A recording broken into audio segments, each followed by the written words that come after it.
नमः संस्कृताय मित्रों, स्वागत है आपका एक बार फिर से आपके अपने YouTube चैनल सेंट्रल मिशन में, जहां पर हम बात करते हैं संस्कृत इस विषय को लेकर।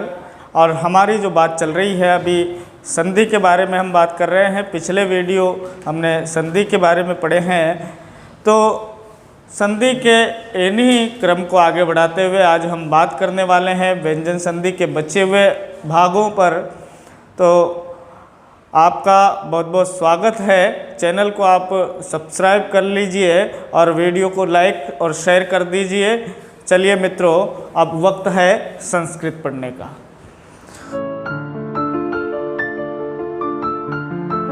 व्यंजन संधि, इस टॉपिक में हम ष्टुत्व संधि को पढ़ चुके हैं।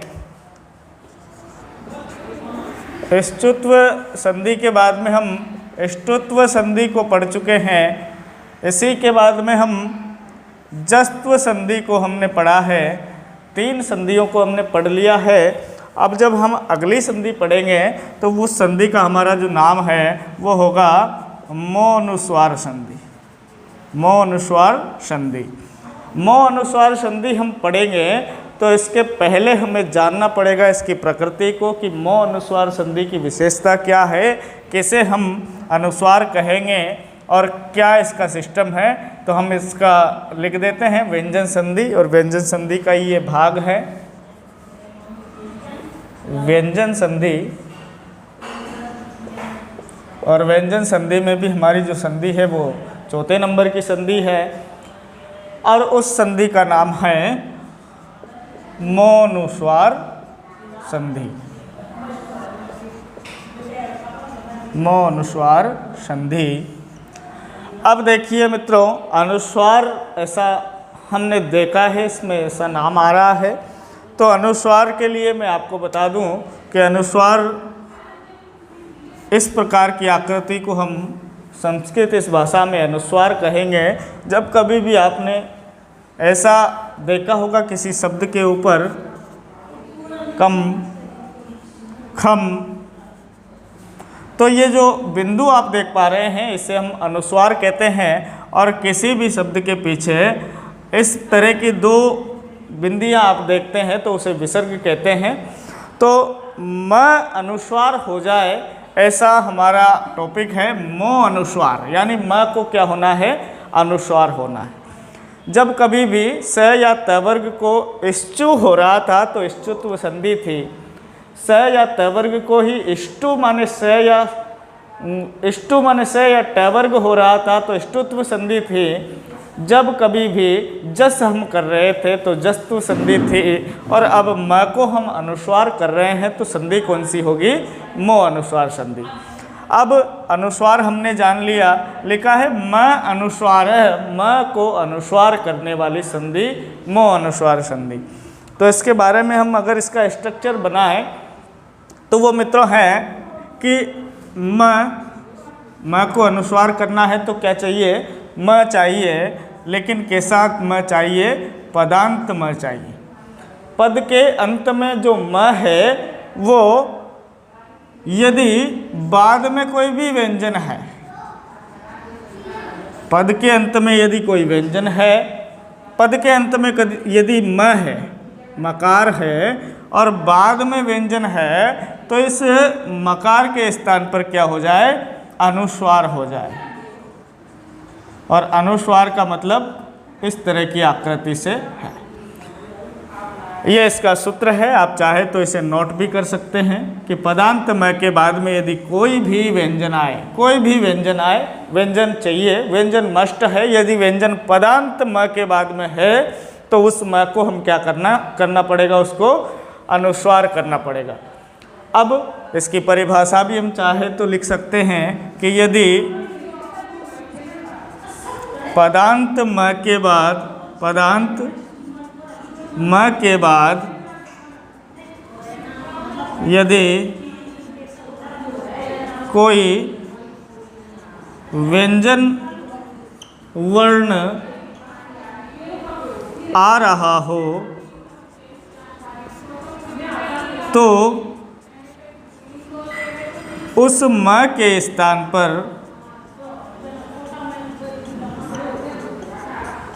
अनुस्वार और अनुस्वार का ये सिंबल है, ये प्रतीक है, लिखना चाहिए। अनुस्वार लिखना चाहिए, अनुस्वार करना चाहिए। इसका एक आध उदाहरण हम देखेंगे तो बहुत अच्छी तरह से आप समझ पाओगे। जैसे भी मित्रों इसका उदाहरण ले लेते हैं, एक शब्द है, हम सुनते हैं सत्यम, ऐसा है सत्यम वदः, सत्यम वदः। अब देखिए मित्रों, पदांत मह चाहिए। पद सत्यम, सत्य एक पद है और सत्यम के अंत में क्या है, म है, और उसके बाद में क्या चाहिए, कोई भी व्यंजन चाहिए।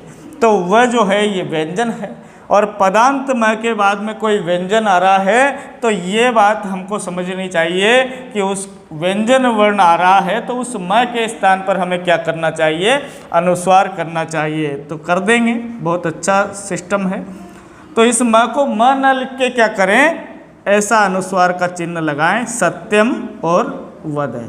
बस इतनी सी संधि है, म के स्थान पर अनुस्वार। यदि बाद में व्यंजन हो तो, यदि यहाँ पर कोई स्वर होता तो फिर म ही रहता, अनुस्वार नहीं कर सकते थे।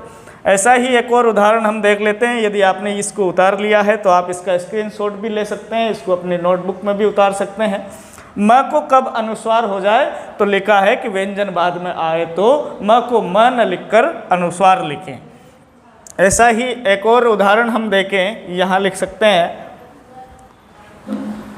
जैसे मित्रों आपने किसी भी सेंटेंस में, वाक्य में देखा होगा, ग्रामम गच्छति, ऐसा हम प्रयोग करते हैं, ग्रामम गच्छति। तो इसको कैसे लिखें तब हमारा जो है शुद्ध हो और संधिगत शुद्धि उसमें हो। तो हमें यहाँ दिखाई पड़ रहा है कि ग्रामम में जो म है अंत में है, और ठीक उसके बाद में आ क्या रहा है, ग आ रहा है, और ये ग क्या है, व्यंजन है, अपने आप में क्या है, व्यंजन है। तो पदांत म के बाद में क्या आ रहा है, ग आ रहा है। तो इस म को हम ऐसे नहीं लिख सकते, इसको लिखेंगे ग्रामम। ये म कहाँ चला जाएगा, अनुस्वार हो जाएगा और म के ऊपर चला जाएगा, ग्रामम गच्छति। बस ऐसे ही करना। और भी इसके उदाहरण हैं, जैसे शिवम वंदे, शिवम वंदे,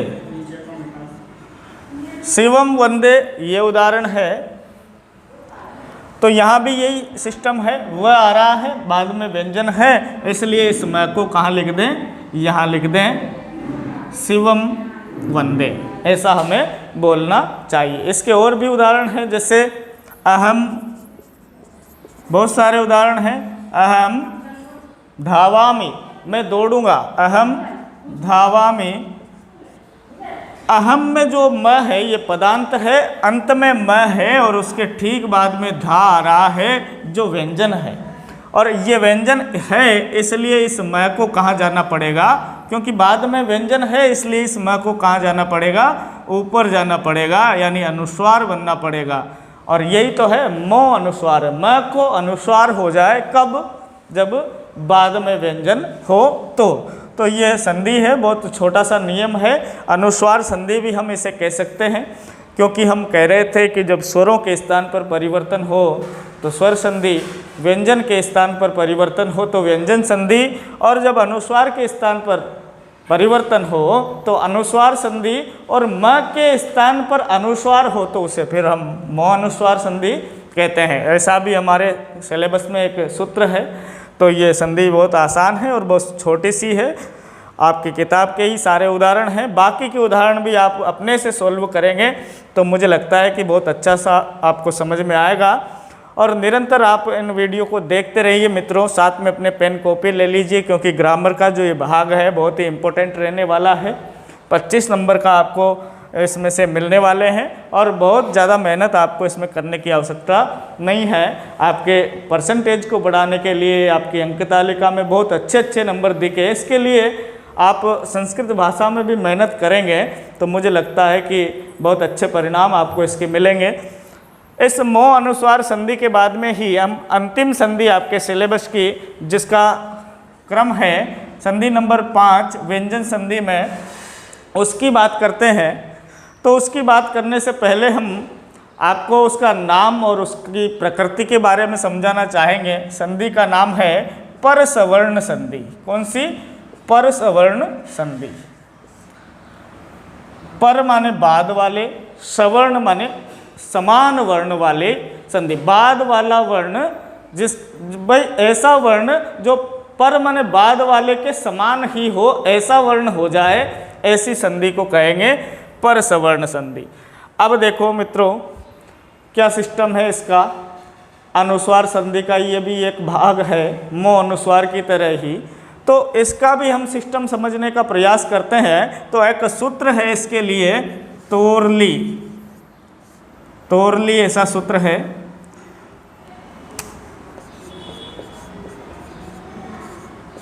तोरली ऐसा एक सूत्र है। अब इस सूत्र में मैंने आपको बताया था कि त माने क्या होता है, तू माने क्या होता है, त वर्ग, पू माने प वर्ग, चू माने च वर्ग, टू माने ट वर्ग और कु माने क वर्ग। तो 5 वर्ग हैं अपने यहाँ। पांचों वर्गों में कितने? 5 अक्षर हैं। त वर्ग में भी 5 अक्षर, प वर्ग में भी 5 अक्षर और इन सारे वर्गों में 5 अक्षर हैं। और ये 25 वर्ण आते हैं जिन्हें हम स्पर्श व्यंजन कहते हैं। यहाँ जो ये तो आप देख पा रहे हैं, ये तो नहीं है, ये तू है। तू का ही रूप है। जैसे ऊ का ओ बनेगा, शिशु का शिशो बनेगा। जैसे शिशु के हम रूप चलाएंगे शिशु, तो क्या बनेगा? सप्तमी में शिशु। गुरु के हम रूप चलाएंगे तो क्या बनेगा? गुरु। ऐसे ही तू के हम रूप चलाएंगे तो क्या बनेगा? तो। क्या बनेगा? तो तू माने त वर्ग। अब त वर्ग में कौन कौन से अक्षर आते हैं उनको लिख लेते हैं। तोरली ऐसा हमारा सूत्र है। और तो माने त वर्ग, त, थ, द, ध और न। ये तो है हमारे पास तो। और ली माने होता है ल, केवल ल वर्ण। तो ल वर्ण। अब ये कह रहा है कि भाई त, थ, द, ध, न यदि आ रहे हैं किसके बाद? ल के बाद। भाई ल के पहले त या थ या द या ध या फिर न यदि आ रहा है तो वो भी, जो मान लीजिए ऐसा है कि पहले तो त, थ, द, ध, न आ रहा है, एक वर्ण तो पहले आएगा और एक बाद में आएगा। तो पहले त, थ, द, ध, न में से कोई आ रहा है और बाद में ल आ रहा है, तो ये जो पहले आने वाले हैं ये बाद वाले ल की तरह हो जाएं, पर सवर्ण हो जाएं। पर यानी बाद वाले, बाद में कौन है? ल। तो बाद वाले ल की तरह ही हो जाए। यानी त भी बदल कर किस में हो जाए? ल में हो जाए। थ भी बदल जाए, क्या बन जाए? ल बन जाए। द भी बदल जाए तो क्या बन जाए? और न, ये सब क्या हो जाए? ल हो जाए, यदि बाद में ल आ रहा है तो। इसको उदाहरण के जरिए हम समझेंगे तो बहुत अच्छी तरह से समझ पाएंगे। पहले इसकी परिभाषा लिख लेते हैं और परिभाषा भी बहुत आसान है। यदि त वर्ग के बाद, त वर्ग, अब त वर्ग में लिख लेते हैं त, थ, द, ध, न के बाद ल आए, ल वर्ण आए तो त वर्ग भी बदलकर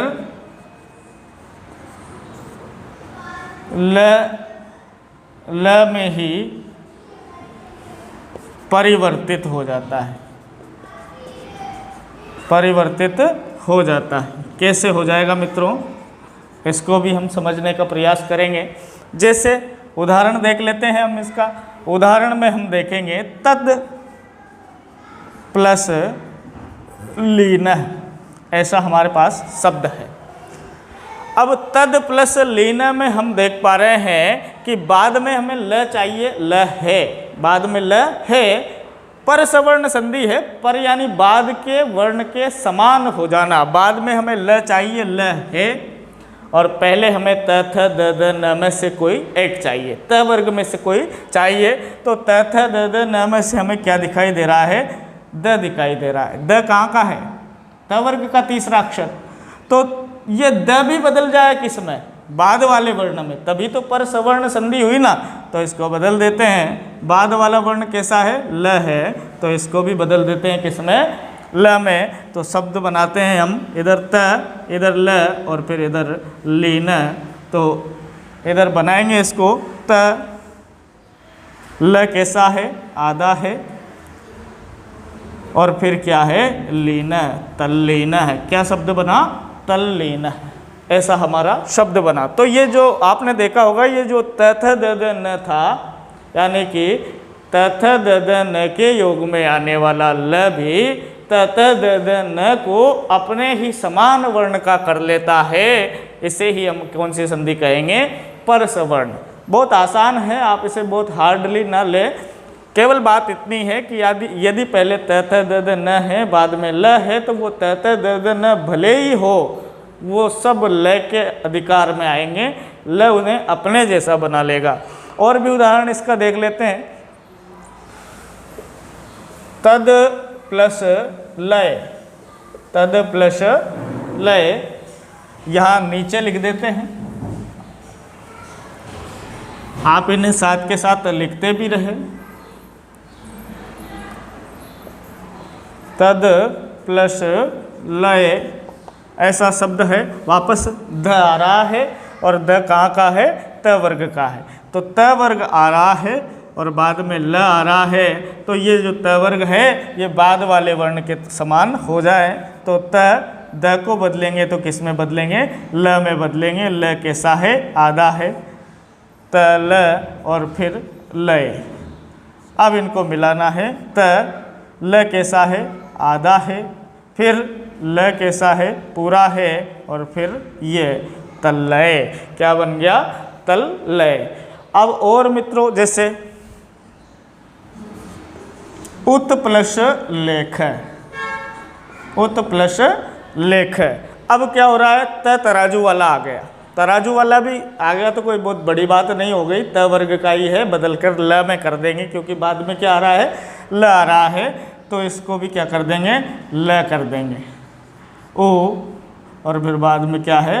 लेख बनाएंगे तो बनेगा उल्लेख। ऐसा हमारा रूप बनेगा। और बहुत प्रसिद्ध उदाहरण है जो बार बार पूछा जाता है, उसको भी हम देख लेते हैं। उदाहरण है विद्वान, विद्वान प्लस लिखति,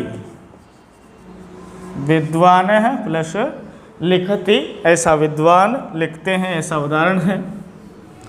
यहाँ भी हम देख पाए तो देखेंगे कि न है, त त द द न का न है, और उसके ठीक बाद में क्या है? ल है। तो ये ल भी बदल कर क्या हो जाएगा? छोटा वाला ल। तो कैसे हो जाएगा? विद्वान, विद्वा और ल, और फिर लिखति। अब देखिए इसको बनाएंगे तो इस तरह से इसका रूप बनता है। आप देखिए, विद्वा, और ये दोनों ल, ये ल आधा है, ये पूरा है, और इस पे लगेगी एक ही मात्रा, और फिर ख ते, लेकिन यहाँ पर लगेगा हमारा पूर्व सवर्ण का चिन्ह। तो विद्वान लिखति, ऐसे इसको पढ़ेंगे। ये संधि भी आपको बहुत अच्छी से समझ में आ रही होगी।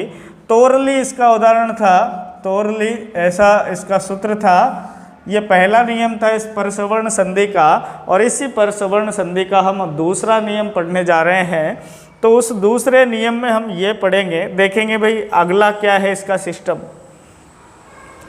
तो अनुस्वार के परसवर्ण हुआ है, तो अगली जो हमारी संधि की इसकी जो नियम है, रूल है, अगला नियम, दूसरा नियम इस संधि का वो है अनुस्वार से यही पर सवर्ण है। पर सवर्ण है यानी अनुस्वार के स्थान पर अनुस्वार को पर सवर्ण हो जाए, कैसे हो जाए देखेंगे। तो उसमें आप देखेंगे तो उसकी एक परिभाषा लिखे नियम की, आप लिखते रहें। अनुस्वार के स्थान पर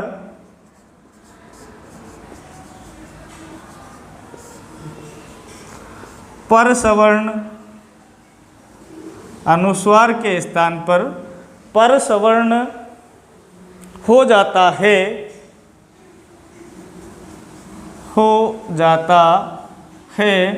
यदि बाद में यय प्रत्याहार का वर्ण हो तो। केवल इस बात को, एक लाइन को हम समझने का प्रयत्न करेंगे। लिखा है कि अनुस्वार के स्थान पर सवर्ण हो जाता है यदि बाद में यय प्रत्याहार का कोई वर्ण हो तो। यय प्रत्याहार को हम समझते हैं कि यय प्रत्याहार में कौन कौन से वर्ण आते हैं। तो मित्रों, आपको मैंने बताया कि कु माने क वर्ग, चु माने च वर्ग, टू माने ट वर्ग, तु माने त वर्ग और पु माने प वर्ग। ये जो पांचों वर्ग हैं ये सारे के सारे किस प्रत्याहार में आते हैं? यय प्रत्याहार में आते हैं। और ये कह रहा है कि अनुस्वार के स्थान पर सवर्ण हो जाए यदि बाद में यय प्रत्याहार का कोई वर्ण हो तो हम इसका बहुत अच्छे से सिस्टम बनाने का प्रयत्न करेंगे ताकि आपको बहुत आसानी से समझ में आए। देखिए मित्रों, पांचों वर्ग आते हैं तो उनको लिख लेते हैं। क, ख, ग, घ और अंग। दूसरा जो वर्ग है हमारा च वर्ग, च, छ, ज, झ, य। तीसरा वर्ग है हमारा ट वर्ग, ट, ठ, ड, ढ, ण। फिर है त वर्ग, त, थ, द, ध और न। और अंतिम वर्ग है प वर्ग, तो प, फ, ब, भ और म। ये सारे के सारे वर्ण कैसे हैं? ये वर्ण, ये प्रत्याहार के वर्ण हैं ये सारे। अब मित्रों क्या है स्थिति? तो लिखा है कि अनुस्वार के स्थान पर परसवर्ण आदेश हो जाता है यदि अनुस्वार किसे कहेंगे आपको बताया मैंने अनुस्वार संधि में। ऐसा अनुस्वार प्लस क, ख, ग, घ, ङ है तो क्या करना है? अनुस्वार प्लस च, छ, ज, झ, य है तो क्या करना है? अनुस्वार प्लस ट, ठ, ड, ढ, ण है तो क्या करना है? अनुस्वार प्लस त, थ, द, ध, न है तो क्या करना है? और अनुस्वार प्लस प, फ, ब, भ, म है तो भी क्या करना है? क्या करना है? परसवर्ण करना है। क्या करना है? परसवर्ण करना है। परसवर्ण का मतलब क्या है ये आपको पता चलेगा। परसवर्ण, अब आपने देखा होगा मित्रों, उच्चारण स्थान आपने पढ़े होंगे। उच्चारण स्थान आपने यदि पढ़े हैं तो आपने देखा होगा एक सूत्र के अनुस्वार का उच्चारण जो स्थान होता है वो होता है अनुस्वार से नासिका। अनुस्वार का उच्चारण कहाँ से होता है? नासिका से, नाक से उच्चारण होता है। और जो ये पांचों वर्गों में पंचम अक्षर है ङ, य, ण, न और म, ये जो पांचों अक्षर हैं इन सब का उच्चारण स्थान भी कहाँ से होता है? यम गणना नाम नासिका च, ऐसा आपने पढ़ा होगा। तो ये अनुस्वार भी हैं और इनको अनुस्वार भी कहते हैं और ये पंचम वर्ण भी हैं। तो ये जो अब मान लो अनुस्वार है पहले, उसके बाद में क आ रहा है, ख आ रहा है, ग आ रहा है, तो फिर क्या करना है, यदि अनुस्वार के बाद में क आ रहा है तो भी उस अनुस्वार के स्थान पर क्या करें, ग करेंगे। क्या करेंगे, ग करेंगे। यदि अनुस्वार के बाद में अनुस्वार प्लस च छ ज झ आ रहा है तो फिर क्या करेंगे, यह करेंगे। यदि अनुस्वार के बाद में ट ठ ड ढ ण आ रहा है तो क्या करेंगे, ण करेंगे। और यदि अनुस्वार के बाद में त त द द न आ रहा है तो क्या करेंगे, न करेंगे। और प फ ब ब म आ रहा है तो क्या करेंगे, म करेंगे। बहुत शीघ्रता से आप इसका उदाहरण देख लें कि खम प्लस ड, ऐसा संधि करने को मिला है, खम प्लस ड। अब हम देखेंगे सिचुएशन क्या है। खम अनुस्वार है, ख में क्या है, अनुस्वार है। अनुस्वार के बाद क्या आ रहा है, अनुस्वार के बाद क्या आ रहा है, ड आ रहा है। क्या आ रहा है, क्या आ रहा है, ड आ रहा है। अब अनुस्वार के बाद में ये ड आ रहा है तो पर सवर्ण हो जाए, पर सवर्ण हो जाए। तो पर सवर्ण हो जाए माने क्या हो जाए, अंतिम जो अनुनासिक वर्ण है, जो अनुनासिक के वर्ण है वो हो जाए, यानी ड आ रहा है तो क्या हो जाए, ण हो जाए। तो इस अनुस्वार के स्थान पर क्या हो जाए, पहले तो ख लिख दिया, फिर इस अनुस्वार के स्थान पर क्या कर दें, ण करेंगे। क्या करेंगे, ण। और फिर क्या बचा, ड। क्या बना, खंड। क्या बना, खंड। अब देखो अपने अनुस्वार के स्थान पर न ही किया, अंग य न और म इसलिए नहीं किया क्योंकि ये उसी वर्ग का था। ड किस वर्ग का था, ट वर्ग का तीसरा अक्षर, ट वर्ग का तीसरा अक्षर। और इसके स्थान पर करना क्या है, ट वर्ग का ही पांचवा अक्षर। अब देखिए और उदाहरण आप देखेंगे तो देख पाएंगे, पम धन पा, पम धन पा, ऐसा उदाहरण है। और आप इसको देखेंगे तो यहाँ पर देख पाएंगे कि पहले अनुस्वार है, क्या है, प में क्या है, अनुस्वार है। अनुस्वार के बाद में आ क्या रहा है, पा, प आ रहा है। क्या आ रहा है, प आ रहा है। तो इस प के स्थान पर प है, इसलिए इस अनुस्वार के स्थान पर क्या कर दें, म कर दें, क्योंकि प वर्ग का पंचम अक्षर कौन सा है, म है। तो प अनुस्वार के स्थान पर क्या करें, म, और फिर क्या है, पा। क्या बना, पंपा। और देखें उसका उदाहरण, जैसे मान लीजिए मित्रों है, यहाँ लिख देते हैं, मम प्लस द, ऐसा उदाहरण है। मम में जो अनुस्वार आप देख पा रहे हैं, अनुस्वार प्लस द है, अनुस्वार प्लस द। कहाँ है द, कहाँ है, देखेंगे, ढूंढेंगे। अनुस्वार है और अनुस्वार के बाद में ये वाला द है, तो कौन सा वर्ण करें इसके स्थान पर, कौन सा वाला करें, न करेंगे। क्या करेंगे, न करेंगे, पर सवर्ण करेंगे। तो म और अनुस्वार के स्थान पर न और द, मंद है। क्या बना, मंद है। और देखें, शाम प्लस त, शाम प्लस त।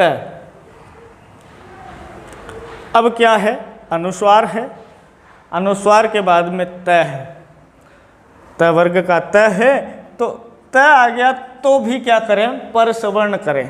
क्या करें, पर सवर्ण करें, यानी पंचमा अक्षर करें, बाद वाला जो अनुस्वार, ये नासिक के वर्ण है, इसको करें।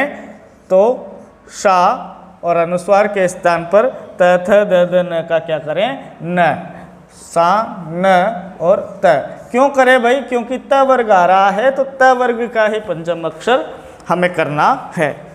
शांत है, ऐसा हमारा रूप बना। और देखते हैं, बहुत अच्छे उदाहरण हैं इसके। और मम, मम प्लस च, मम प्लस च एक ऐसा उदाहरण है। तो च वर्ग आ गया। कहाँ है? च। च वर्ग का पंचम अक्षर देखो क्या हुआ, क्या है? यह है। तो म अनुस्वार के स्थान पर च वर्ग आ गया, इसलिए क्या हो गया? ये। क्या हो गया?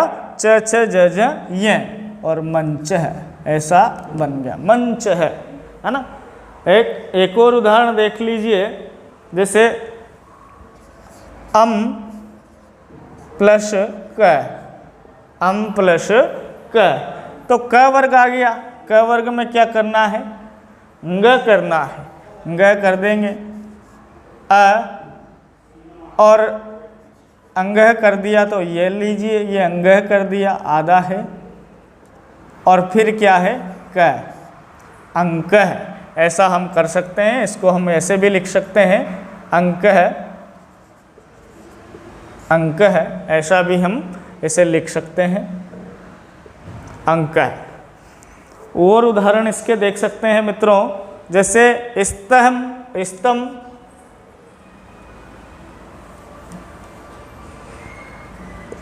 स्तम प्लस भ, स्तम प्लस भ। अब ये भ आ गया, इसलिए इस अनुस्वार का परसवर्ण करें। भ, भ ढूंढना है, प फ ब, चौथा वर्ण आ गया। और करना क्या है? पांचवा करना है, म करना है। इस अनुस्वार के स्थान पर म करना है, तो स्त और फिर म आधा और फिर भ, स्तंभ। क्या बना? स्तंभ।